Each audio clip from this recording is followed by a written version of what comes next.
ఏపీలో పలు రకాల ప్రభుత్వ పథకాలకు నిధుల విడుదలకు బ్రేక్ వేసింది ఎన్నికల సంఘం. ఎన్నికలు పూర్తయ్యే వరకు నిధుల విడుదలకు నో చెప్పింది. తుఫాన్ కరువు కారణంగా దెబ్బతిన్న రైతులకు ఇచ్చే ఇన్పుట్ సబ్సిడీ, విద్యార్థులకు ఇచ్చే ఫీజు రీయింబర్స్మెంట్ నిధుల విడుదలకు అనుమతి నిరాకరించింది ఈసీ.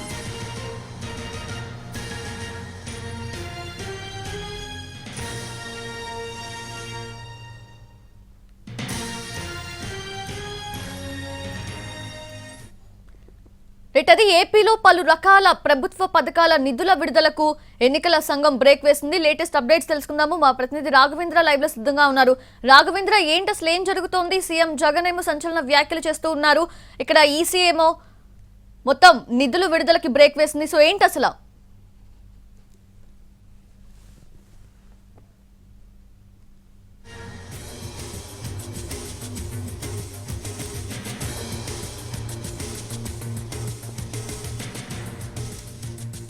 ఏపీలో పలు రకాల ప్రభుత్వ పథకాల నిధుల విడుదలకు బ్రేక్ వేసింది ఎన్నికల సంఘం. ఎన్నికలు పూర్తయ్యే వరకు కూడా నిధుల విడుదలకు నో చెప్పింది ఈసీ. తుఫాన్ కరువు కారణంగా దెబ్బతిన్న రైతులకు ఇచ్చే ఇన్పుట్ సబ్సిడీ, విద్యార్థులకు ఇచ్చే ఫీజు రీయింబర్స్మెంట్ నిధుల విడుదలకు ఈసీ అనుమతి నిరాకరించింది.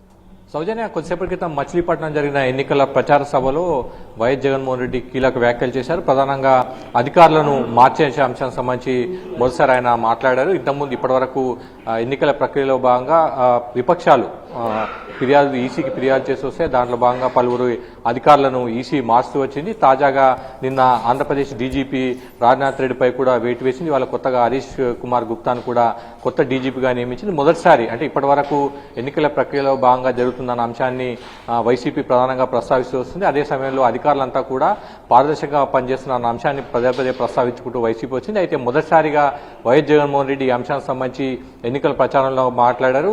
ఇష్టానుసారంగా అధికారులను మార్చేస్తున్న అంశాన్ని ప్రధానంగా ఎన్నికల ప్రచార సభలో ఆయన ప్రస్తావించారు. అంటే ప్రస్తుతం జరుగుతున్నదంతా కూడా ఏకపక్షంగా జరుగుతున్న ఇండికేషన్ వైఎస్ జగన్మోహన్ రెడ్డి ఇచ్చే ప్రయత్నం చేసినట్టుగా మనకు స్పష్టమవుతుంది. ఎన్నికల ప్రక్రియ కూడా పూర్తి స్థాయిలో పారదర్శకంగా జరుగుతుందన్న అంశాన్ని కూడా ఆయన ప్రధానంగా ప్రస్తావించినట్టుగా తెలుసు. రోజు రోజుకు అవకాశాలు పారదర్శకంగా జరిగే అవకాశాలు సన్నగిలుతున్నాయన్న అంశాన్ని కూడా ఆయన ప్రధానంగా ప్రస్తావించారు. మరోవైపు ఇప్పటికే ఏవైతే ఆన్గోయింగ్ స్కీమ్స్ ఉన్నాయో వాటికి సంబంధించి కూడా ఈసీ అనుమతి ఇవ్వలేనట్టుగా మనకు సమాచారం ఉంటుంది. 2 పథకాలకు సంబంధించి ప్రధానంగా అకాల వర్షాల వల్ల రైతుల్లో పంటలు దెబ్బతింటాయి. దానికి సంబంధించి రాష్ట్ర ప్రభుత్వాలు ఇన్పుట్ సబ్సిడీ ఇస్తాయి. రైతులను ఆదుకునే క్రమంలో ఇన్పుట్ సబ్సిడీ దీనికి సంబంధించి కూడా ఈసీ అనుమతి ఇవ్వనట్టుగా కూడా మనకు సమాచారం ఉంటుంది.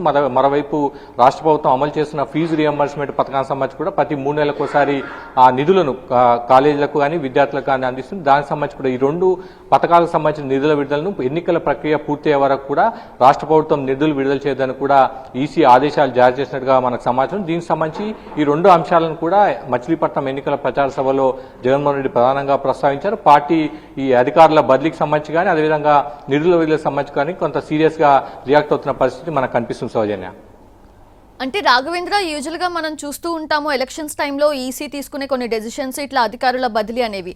అయితే నమ్మకం సన్నగిల్లుతుంది. ఇటువంటి అంటే ఇంత అసహనం వ్యక్తం చేయడాన్ని ఎలా చూడాలి? అంటే ఇప్పటి వరకు పలువురు అధికారులను అంటే ప్రధానంగా పోలీసు అధికారులను ఈసీ బదిలీ చేసి వస్తుంది. ప్రధానంగా విపక్షాలు బీజేపీ కానీ టీడీపీ కానీ ఈసీకి ఫిర్యాదు చేసి వస్తుంది. వాళ్ళంతా కూడా వైసీపీకి అధికార పార్టీకి ఏకపక్షంగా పనిచేస్తున్న అంశాన్ని ప్రధానంగా విమర్శిస్తూ ఈసీకి పలుమార్లు ఇటు బీజేపీ కానీ అటు టీడీపీ కానీ లేఖలు రాసి వస్తుంది. అందులో భాగంగా ఇప్పటి వరకు అధికారుల బదిలీ కూడా జరిగింది. అయితే ఆ బదిలీ జరిగినప్పుడు వైసీపీ అధికారులంతా కూడా పారదర్శకంగా పనిచేస్తున్నారు. ఏకపక్షంగా ఏం పనిచేయట్లేదు, అన్ని పార్టీలను సమానంగా చూస్తున్న అంశాన్ని వైసీపీ గతంలో వివరిస్తూ వచ్చింది. అయితే నిన్న ఏకంగా ఏపీ డీజీపీ రాజేంద్ర రెడ్డి బదిలీ వేటు వేయడంతో ప్రస్తుతం వైసీపీ కొంత గట్టిగా రియాక్ట్ అవుతున్న పరిస్థితి మనకు కనిపిస్తుంది. Soujanya, right Raghavendra, thanks for the live updates.